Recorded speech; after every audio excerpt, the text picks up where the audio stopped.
Hello my dear friends, करदम सरी guarantee channel में आपका एक बार फिर स्वागत है। आज मैं आपके लिए क्लास 12th ज्योग्राफी की जो हमारी बुक सेकंड है, भारत लोग और अर्थव्यवस्था, ये किताब है। ये सब आपने मेरे ख्याल से ले ली होगी, ये किताब है आपकी एनसीईआरटी की। तो इसका जो चैप्टर फर्स्ट है, जनसंख्या वितरण, घनत्व, वृद्धि और संगठन, इस चैप्टर के जो मेन टॉपिक्स हैं या उसके जो कॉन्सेप्ट हैं क्लियर करने की कोशिश करूँगा। जो उसके पार्ट के मेन टॉपिक्स हैं, इस पार्ट के जनसंख्या वितरण, जनसंख्या घनत्व, जनसंख्या वृद्धि की अवस्थाएं या परावस्थाएं स्टेज, जनसंख्या वृद्धि में क्षेत्रीय विभिन्नताएं और जनसंख्या संगठन या इससे अदर रिलेटेड टॉपिक्स वो बताए जाएंगे। जैसे कि आप जो है बुक फर्स्ट के विश्व जनसंख्या वाले चैप्टर में पहले ही पढ़ चुके हो कि भाई जनसंख्या क्या है, या जो ऊपर टॉपिक मैंने बताए वो क्या है। अब यहाँ जो है हम बात करेंगे भारत की जनसंख्या के बारे में या भारत के बारे में। जिन्होंने ये मेरी पहले वीडियो विश्व जनसंख्या वाले देखी होगी तो उनको ये टॉपिक्स जो है काफ़ी हद तक आ रहे होंगे, और अगर आपने अभी तक वो वीडियो नहीं देखी है तो आप जो है जो कदम सर की गारंटी जो चैनल है मेरा, तो उसकी प्लेलिस्ट में जा कर के आप जो भी चाहे या इस पार्ट को या किसी और पार्ट को भी आप उसमें देख सकते हो। ये तो आप जानते ही हो कि किसी भी देश के महत्वपूर्ण घटक या कंपोनेंट या संसाधन वहाँ रहने वाले लोग ही होते हैं। अब इस समय भारत की जनसंख्या है, इस वक्त संसार में विश्व में सबसे अधिक है। लगभग इस समय 143.81 करोड़ है, 2023 के आंकड़ों के अनुसार है। जबकि जो चीनी संख्या है 141.07 करोड़ है। लेकिन जो हमारी किताब है इसमें अभी हमारे आंकड़े 2011 के ही हैं जनगणना के आधार पर। जनगणना का मतलब है लोगों की संख्या या लोगों की गिनती जब हम करते हैं तो उसे जनगणना कहते हैं। ये हमारे यहाँ हर 10 साल बाद होती है। तो जो 2021 की जनगणना है वो बहुत सारे कारणों से या कोरोना की महामारी के कारण जो है वो हो नहीं पाई है। तो जो हमारे आंकड़े हैं, जो अगर पेपर में आता है 2011 के अनुसार, तो आपको 2011 के अनुसार देने हैं, और 2001 का था 2001 का देना है, या किसी भी साल का आता है तो वो देना है। अगर वो साल नहीं पूछता है तो उसमें जो आप करंट आंकड़े भी दे सकते हो। तो 2011 में हमारी भारत की जनसंख्या 121 करोड़ थी 2011 की जनगणना के अनुसार। जबकि उस समय चाइना की जो पॉपुलेशन थी वो 134 यानी कि 134 करोड़ से ऊपर थी। तो अब आप देखोगे कि उस समय 2011 में चाइना नंबर 1 था, चीन नंबर 1 था, और भारत जो नंबर 2 था।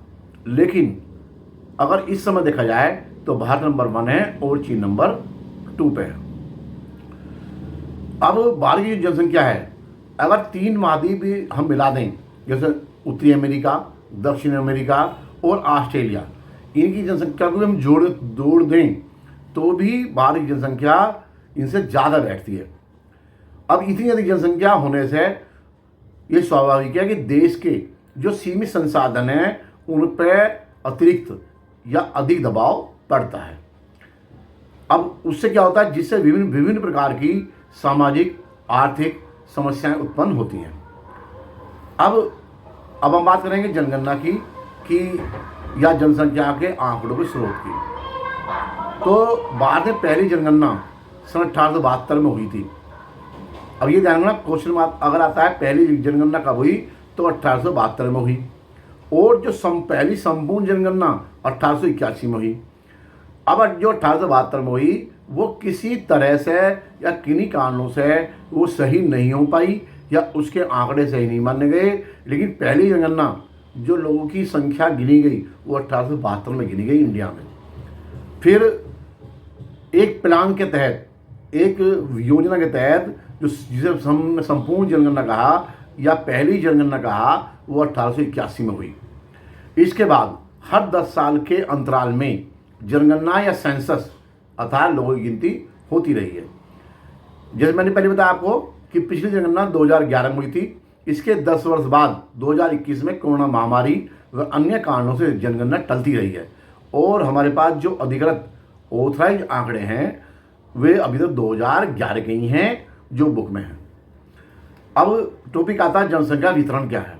जैसे जो आपने पहले पढ़ा हुआ, जनसंख्या वितरण का मतलब है, जो इसकी परिभाषा आप जानते ही हो, फ्री में एक बार बता देता हूँ। इसका अर्थ है किसी भूभाग पर रहने वाले लोगों का फैलाव या लोगों की बसावट। विश्व की तरह ही हमारे भारत देश में जनसंख्या का वितरण असमान है, ये आप जानते ही हो। जैसे विश्व में था ऐसे हम यहाँ खाली इंडिया की बात कर रहे हैं। जैसे राज्यों में जनसंख्या कहीं ज़्यादा है और कहीं कम है। जैसे सबसे ज़्यादा जनसंख्या अगर राज्यों की बात करी जाए तो सबसे ज़्यादा जनसंख्या उत्तर प्रदेश में है और सबसे कम जनसंख्या सिक्किम में है। तो अगर हम यूटी की बात करें, केंद्र शासित प्रदेश की बात करें, तो जनसंख्या सबसे ज़्यादा जो यूटी में केंद्र शासित प्रदेश में वो दिल्ली की है और सबसे कम जनसंख्या लक्षद्वीप की है। यूटी की बात कर रहा हूँ मैं, ठीक है भाई। अगर हम स्टेट पॉपुलेशन लिस्ट देखें या राज्यवार लिस्ट को देखें तो सबसे पहले ध्यान रखना ये जनसंख्या की बात हो रही है खाली, ये जनसंख्या कहाँ की ज़्यादा है, किस राज्य की ज़्यादा है, तो उसकी बात कर रहा हूँ। जैसे यूपी है नंबर 1, महाराष्ट्र है, बिहार है, वेस्ट बंगाल है, मध्य प्रदेश है, तमिलनाडु है, राजस्थान है, कर्नाटक है, गुजरात है, आंध्र प्रदेश है और सबसे लास्ट में सिक्किम आता है। इसकी लिस्ट आती है जो आपकी बुक में भी है और आप इसको जो है इंटरनेट वगैरह से भी डाउनलोड कर सकते हो 2011 के आंकड़े के अनुसार। तो ये जो है ये स्टेट पॉपुलेशन लिस्ट के नाम से है। तो आप जो इसमें कई बार क्या होता है कि जंबल कर देते हैं, इनको इधर उधर करते हैं और उनको मिलाने के लिए कहते हैं।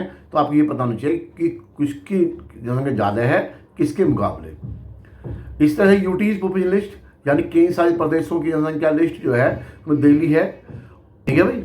तो नंबर 1 दिल्ली, नंबर 2 तो दिल्ली, जेके, पांडिचेरी, चंडीगढ़, दादरा नगर हवेली एंड दमन दीव, उसके बाद अंडमान निकोबार, फिर लद्दाख और लास्ट में लक्षद्वीप। इसका मतलब सबसे ज़्यादा दिल्ली की है और सबसे लास्ट में लक्षद्वीप की है, ठीक है भाई।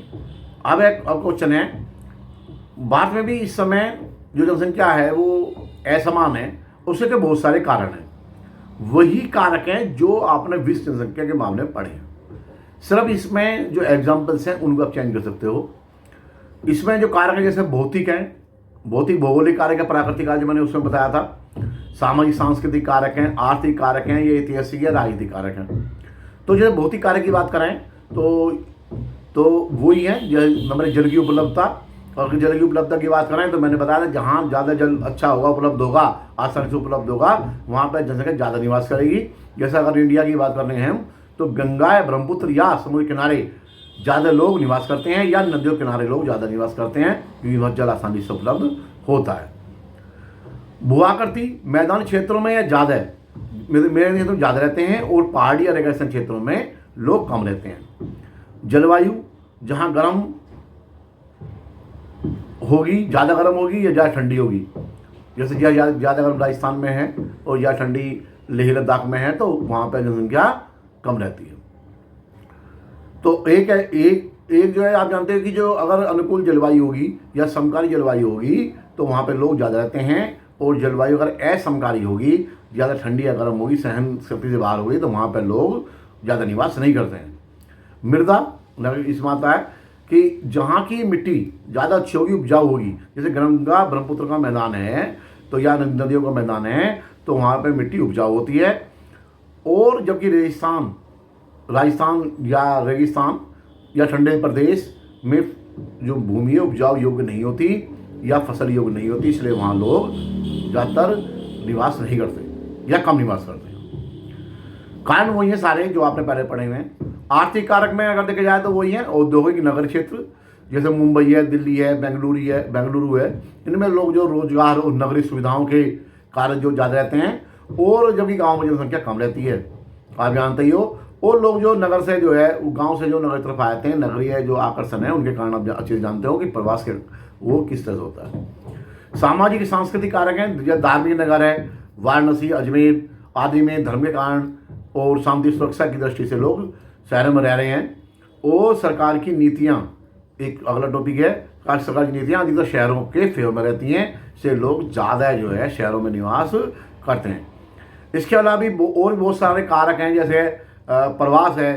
प्रवास जो हमेशा गाँव से नगर की तरफ ज़्यादा रहता है, इसलिए भी नगर या नगर के आसपास जनसंख्या ज़्यादा होती है। एक किताब में मैप है आपका जो डॉट डॉट से बने हुए हैं, तो ये प्रैक्टिकल याद से भी है। और इसमें तो आप जो डॉट डॉट के हिसाब से मतलब एक डॉट को हमारे 10,000 जनसंख्या मान लें, 1 लाख जनसंख्या मान लें, उस हिसाब से स्टेट वाइज दिया हुआ है। उस मैप को आप देख सकते हो। ठीक है भाई। कई बार पेपर में 3 नंबर का सेक्शन सी या सेक्शन बी में आ जाता है। इसका नेक्स्ट टॉपिक है जनसंख्या घनत्व। जनसंख्या घनत्व की वही परिभाषा है। जनसंख्या घनत्व किसी प्रदेश के कुल क्षेत्रफल और उसकी जनसंख्या का अनुपात जनसंख्या घनत्व कहलाता है।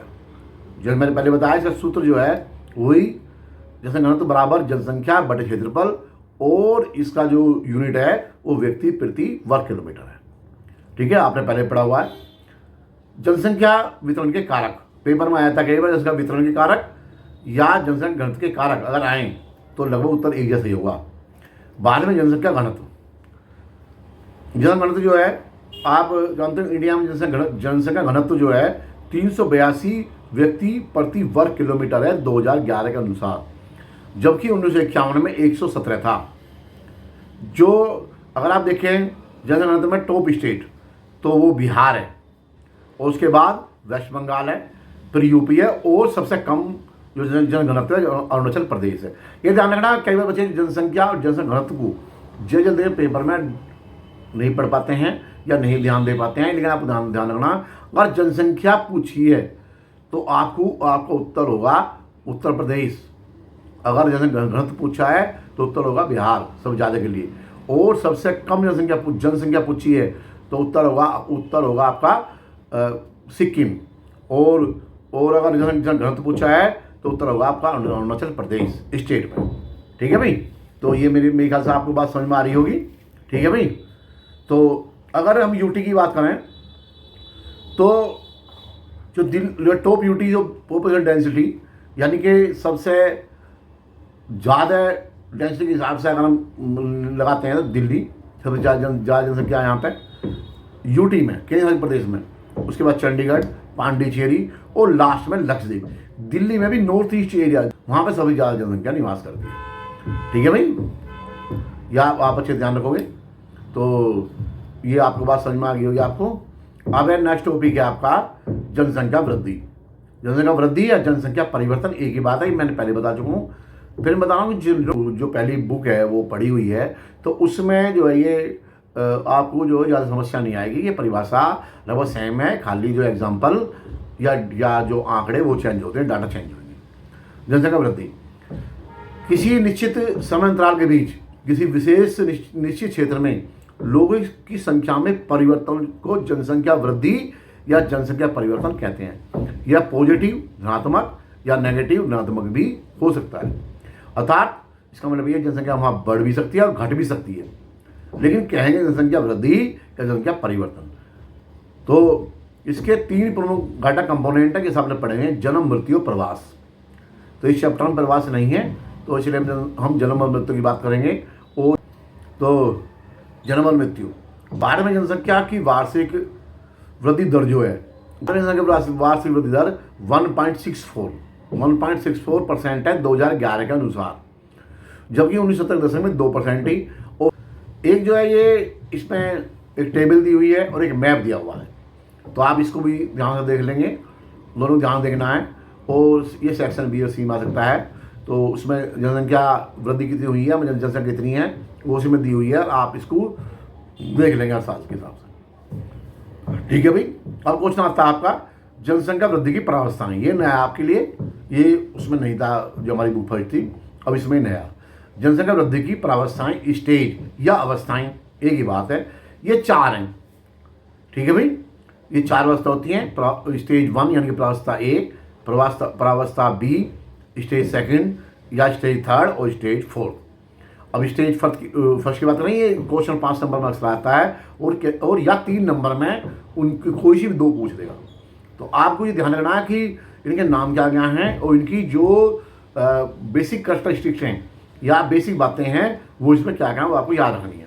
ठीक है भाई। तो जैसे पहले की बात कर रहा हूँ मैं, जो स्टेज फर्स्ट है उसको हम रुद्धावस्था भी कहते हैं। तो इसमें 1901 से 1921 तक 1901 से 1921 तक ये पहली अवस्था हम कहेंगे। 1901 से 1921, ध्यान रखना, सन ध्यान रखना चले, 1901 से 1921 की हम कहेंगे। इस समय क्या था कि वृद्धि दर जो है वो नेगेटिव थी लगभग, क्योंकि HBR हाई बर्थ रेट और हाई डेथ रेट था। या आपको ये पता ही होगा कि उस समय जो हमारा देश आज़ाद नहीं था और उसमें बहुत सारे कारणों के कारण निम्न स्तरीय चिकित्सा सुविधा थी, शिक्षा का स्तर बिल्कुल निम्न था और जो भी आधुनिक सुविधाएं थी वो नहीं थी उस समय पे, क्योंकि देश गुलाम था और भोजन व अन्य आधारभूत सेवाएं भी पर्याप्त मात्रा में नहीं थी। और उस समय अगर देखा जाए तो लेकिन जनसंख्या फिर भी घटी या रुकी रही। उसका कारण क्या था कि हाई बर्थ रेट और हाई डेथ रेट था। 1918 में उसका कारण क्या था कि 1918 में एक बीमारी हुई, स्पेनिश फ्लू महामारी। एक महामारी हुई 1918 में, स्पेनिश फ्लू महामारी, जिसमें लाखों लोग मर गए थे। इसलिए जो जनसंख्या को इसको रुद्ध अवस्था कहा जाता है, रुकी अवस्था कहा जाता है या नेगेटिव कहते हैं। ठीक है भाई, या स्थिर अवस्था कह सकते हैं। प्रावस्था बी या स्टेज सेकंड, पहली थी 1901 से 1921, दूसरी अवस्था हमारी 1921 से 1951। ठीक है भाई। तो ये कहता है कि इसमें जनसंख्या 25 करोड़ से 36 करोड़ हो गई, 11 करोड़ लोग बढ़े और सेवाओं में कुछ सुधार हुआ। जो देश जब भी आज़ाद हुआ लास्ट में जाकर, अब जानते हैं 47 में देश आज़ाद हुआ था और 1950 में हमारा कानून लागू हुआ था। तो उस समय हाई बर्थ रेट तो था ही, लेकिन थोड़ा सुधार हुआ, लो डेथ रेट हुई और सेवाओं में भी कुछ सुधार हुआ। जनसंख्या में लगातार वृद्धि होती रही। सेकंड वर्ल्ड वॉर भी हुआ और आर्थिक मंदी भी आई उसी दौरान, लेकिन फिर भी जो है जो 11 करोड़ की वृद्धि फिर भी हुई। स्टेज थर्ड, अब तीसरा स्टेज थर्ड, ये 1951 से 1981 से 1981 यानी कि 51 से 81 तक की अवधि को, ये बहुत इंपॉर्टेंट है, ध्यान रखना, पेपर में आता अक्सर, इसे जनसंख्या विस्फोट अवधि या तीव्र वृद्धि भी कहते हैं। ठीक है भाई। जैसे पहले वाला क्या था, जो 1901 से 1921 तक था वो रुद्धावस्था, स्टेज सेकंड को निरंतर वृद्धि अवस्था, स्टेज थर्ड को जनसंख्या विस्फोट अवधि या तीव्र वृद्धि अवस्था कहते हैं। इसमें क्या था, देश के अपने कानून लागू हो गए, देश प्रगति की राह पर चल पड़ा। तो इसमें क्या हुआ, हाई बर्थ रेट और लो डेथ रेट पूरी तरह से हो गया।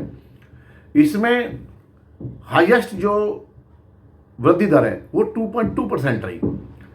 आज़ादी के बाद देश में बेस्ट सेवाएं मिलनी शुरू हो गई और चिकित्सा सुविधा, शिक्षा सुविधा, भोजन, वो सभी मिलना शुरू हो गया और देश जो है लगातार तरक्की की राह पर चलता रहा और परिवार नियोजन या और जो सुविधाएं हैं, जो प्रचार प्रसार की सुविधाएं हैं या और सुविधाएं उस समय मिली। और फिर भी क्योंकि हाई बर्थ रेट और लो डेथ रेट था, तो इसलिए जो है जनसंख्या बहुत तेजी से बढ़ गई। एक तो कारण ये था। दूसरा कारण ये रहा कि तिब्बत के, बांग्लादेश के, पाकिस्तान के, नेपाल के और अन्य पड़ोसी देश के लोग भी ज़्यादा घुसपैठ करके हमारे यहाँ निवास करने लगे। क्योंकि कारण क्या था कि हमारा देश तरक्की कर रहा था और जो पड़ोसी देशों में तरक्की नहीं थी, तो इसलिए लोग यहाँ आकर्षण कारण यहाँ ज़्यादा आ गए और घुसपैठ यहाँ पर कर लिया। ठीक है भाई। फोर्थ स्टेज है, इसको हम इस वक्त कहें घटती वृद्धि। ये स्टेज फोर्थ 1981 से आज तक की अवधि है। ध्यान रखना, संघ ध्यान रखनी है आपको। स्टेज फर्स्ट 1901 से 1921, स्टेज सेकंड 1921 से 1951, थर्ड 1951 से 1981 और फोर्थ 1981 से अब तक। इसमें वही हाई बर्थ रेट और लो डेथ रेट। आप जानते ही हो कि 1981 से 2011 तक या अब तक भी जो जनसंख्या वृद्धि जो है वो हुई है, लेकिन थोड़ी कम हुई है। और 2011 के बाद तो रुकी हुई है या कम हुई है। उसका कारण क्या है? वही कि विवाह की, एक तो सबसे बड़ा, जो पहले हमारे यहाँ ज़्यादा बाल विवाह होते थे, तो विवाह की आयु में बढ़ोतरी कर दी गई। लड़कों की 21 साल विवाह की निम्नतम उम्र और लड़कियों की 18 साल कर दी गई। स्त्री शिक्षा पर विशेष जोर दिया गया, शिक्षा पर जोर दिया गया, लेकिन उसमें भी जो स्त्री शिक्षा है, लड़कियों की शिक्षा है, फीमेल एजुकेशन को बहुत ज़्यादा बढ़ावा दिया गया। उसके लिए बेटी बचाओ बेटी पढ़ाओ जैसे अभियान भी चलाए गए और स्वास्थ्य सेवाएं बहुत उच्च स्तर की हो गई। और जो जनसंख्या नियंत्रण के उपाय बहुत ज़्यादा अपनाए जाने लगे और लोग ज़्यादा पढ़े लिखे होने के कारण जो है वो जो है जनसंख्या घटती चली गई। आज डेट में जनसंख्या धीरे धीरे घटती जा रही है। अब जनसंख्या वृद्धि या जनसंख्या परिवर्तन में क्षेत्रीय विभिन्नताएं, एक आयता क्वेश्चन, एक टॉपिक भी है, जनसंख्या वृद्धि या जनसंख्या परिवर्तन में क्षेत्रीय विभिन्नताएं क्या क्या हैं, इसे बताइए। तो 1991 से 2001 के दौरान भारत में जनसंख्या वृद्धि दर स्पष्ट दिखाई देती है, या आप जानते ही हो। अब जैसे कुछ आंकड़े हैं, इसमें मैं बता रहा हूँ आपको, ये लाइन वाइज जो है आप इसमें पेपर में लिख सकते हो, 3 नंबर में आएगा, 5 नंबर में आए, आप इसे कर सकते हो। बच्चे अक्सर घबरा जाते हैं कि इसमें क्या लिखूँ मैं।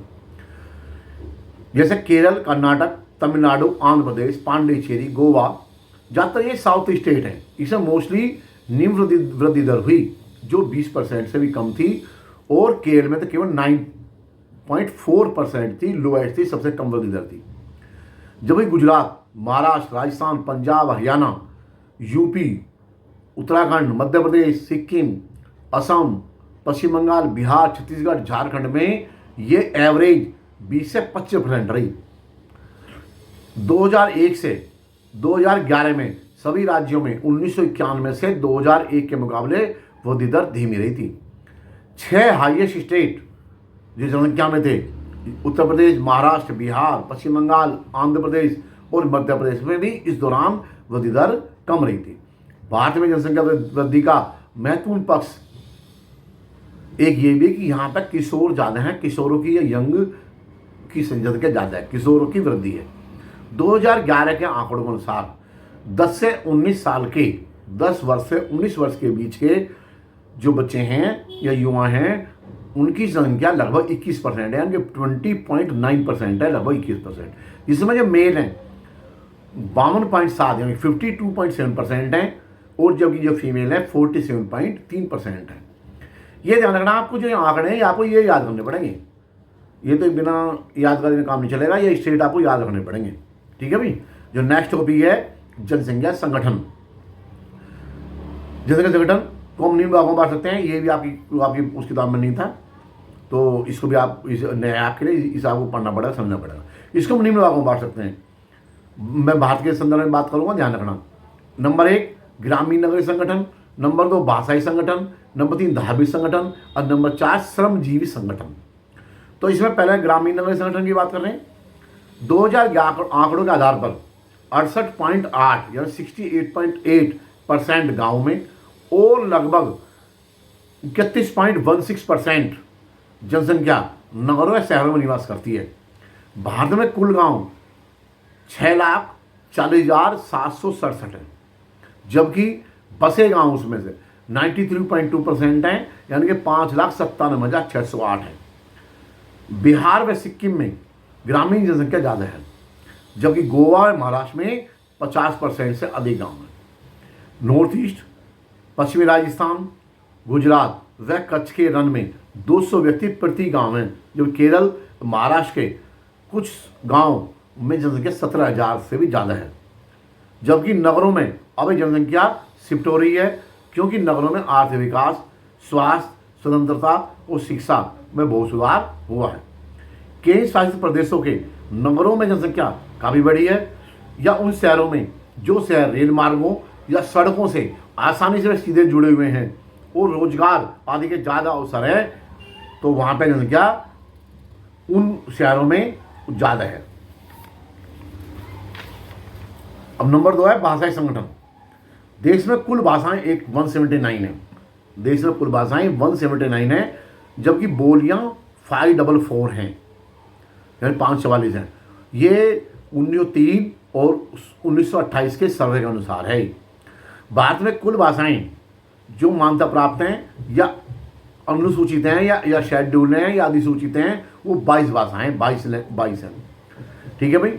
हिंदी इनमें सबसे अधिक बोली जाने वाली भाषा है।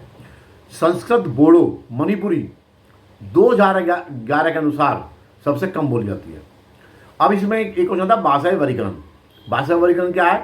भाषा वर्गीकरण में 4 भाषा परिवार हैं। एक आपको टेबल दी हुई है किताब में, इसको आप देख सकते हो। इसमें उपपरिवार भी हैं, शाखाएं भी हैं और वर्ग भी हैं। और इसमें एक टेबल में बताया, बुक में दी हुई है। भारतीय भाषा परिवार में एक आस्ट्रिक, नंबर 1 आस्ट्रिक है, जो निषाद भी कहते हैं इसको, 1.38% है।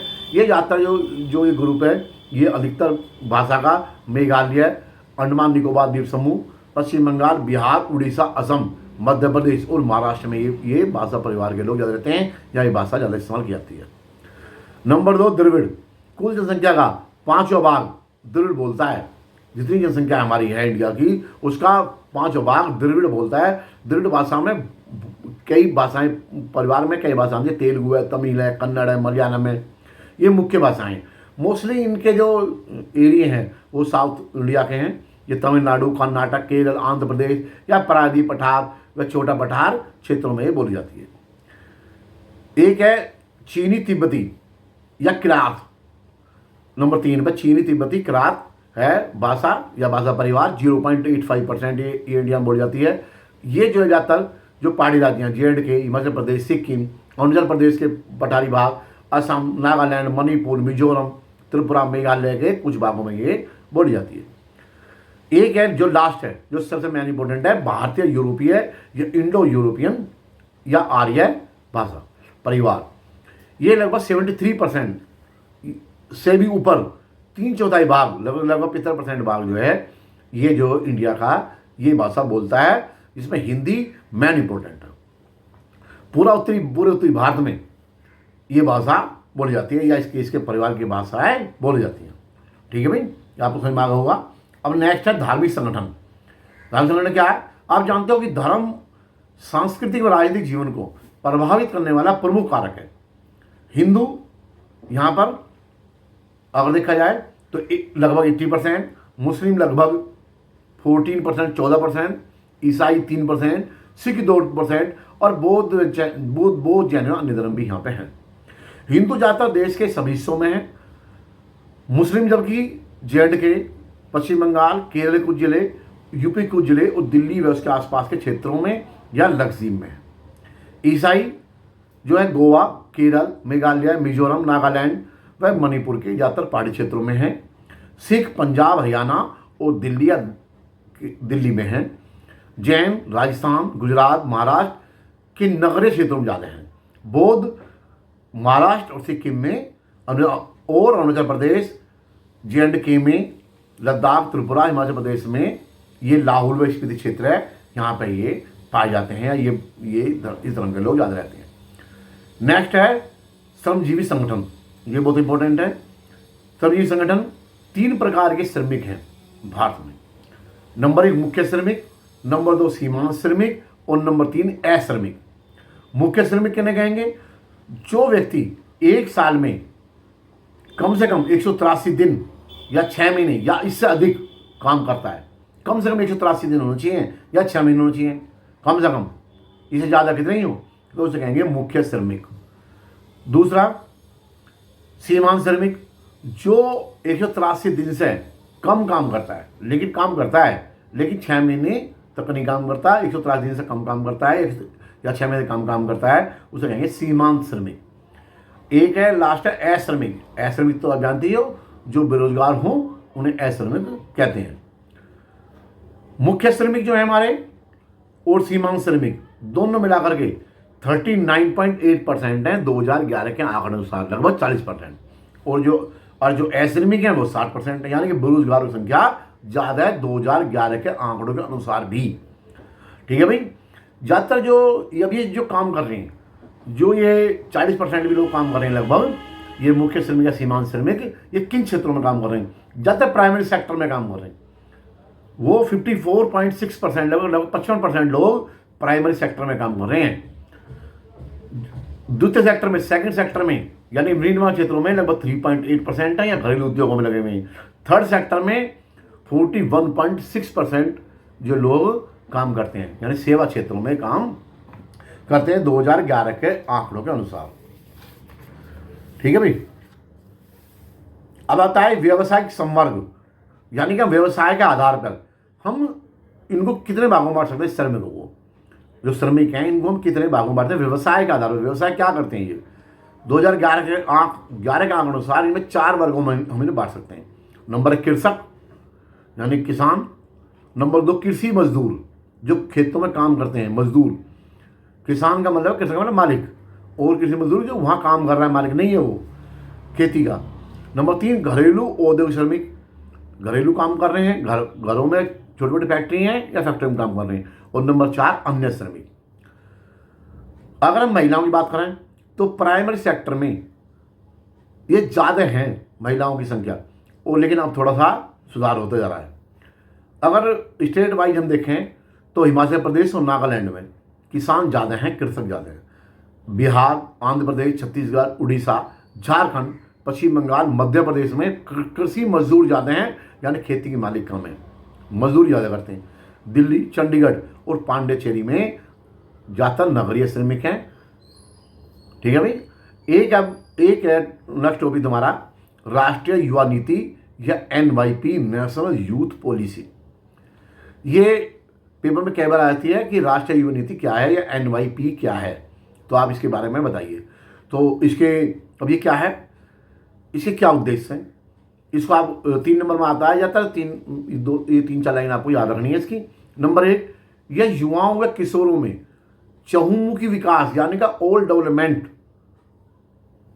पर बल देती है। नंबर 2, उनके गुणों को, किनके? युवाओं के गुणों को बेहतर मार्गदर्शन देना, यानी गाइड करना, और जिससे कि वे देश के विकास में अपना योगदान दे सकें। नंबर 3, उनमें, किनमें? यूथ में देशभक्ति भरना और जिम्मेदार नागरिक के भाव या गुणों को पैदा करना या बढ़ाना, ये इसका मुख्य उद्देश्य है, जिससे कि भारत जो है विश्व में अपना उच्च स्थान प्राप्त कर सके। इस नीति के अनुसार अब युवा कौन से माने जाएंगे? 15 से 29 साल के, 15 से 29 एज ग्रुप के बच्चों को हम युवा मानते हैं। अब जो युवा हैं इनकी कुछ चुनौतियां भी हैं, इनके सामने कुछ समस्याएं भी हैं, और उनका समाधान क्या हो सकता है, इस पर चर्चा करेंगे। पेपर में आता है कि किशोरों की समस्याएं और समाधान बताइए। ये 3 नंबर में अक्सर क्वेश्चन आता है, या कि 5 नंबर में आया था, तो इसलिए आपको ये ध्यान से करना अच्छे से, आप इसको हेडिंग वाइज कर सकते हो। ठीक है भाई। तो मैं टॉपिक की बात कर रहा हूँ, किशोरों, युवाओं की चुनौतियाँ या समस्याएं और उनके समाधान। नंबर 1, निरक्षरता, यानी कि पढ़ा लिखा ना होना। निरक्षरता कहते हैं उसको। मोस्टली इसमें जो फीमेल हैं, जो स्त्रियां हैं, वे निरक्षर हैं। इसलिए देश में बेटी बचाओ बेटी पढ़ाओ जैसे कार्यक्रम चलाए जा रहे हैं, तो ये एक बहुत बड़ी समस्या है। अगर हमारे युवा अनपढ़ होंगे, पढ़े लिखे नहीं होंगे, तो उनको रोजगार मिलने की संभावनाएं कम होंगी, विकल्प उनके कम हो जाएंगे।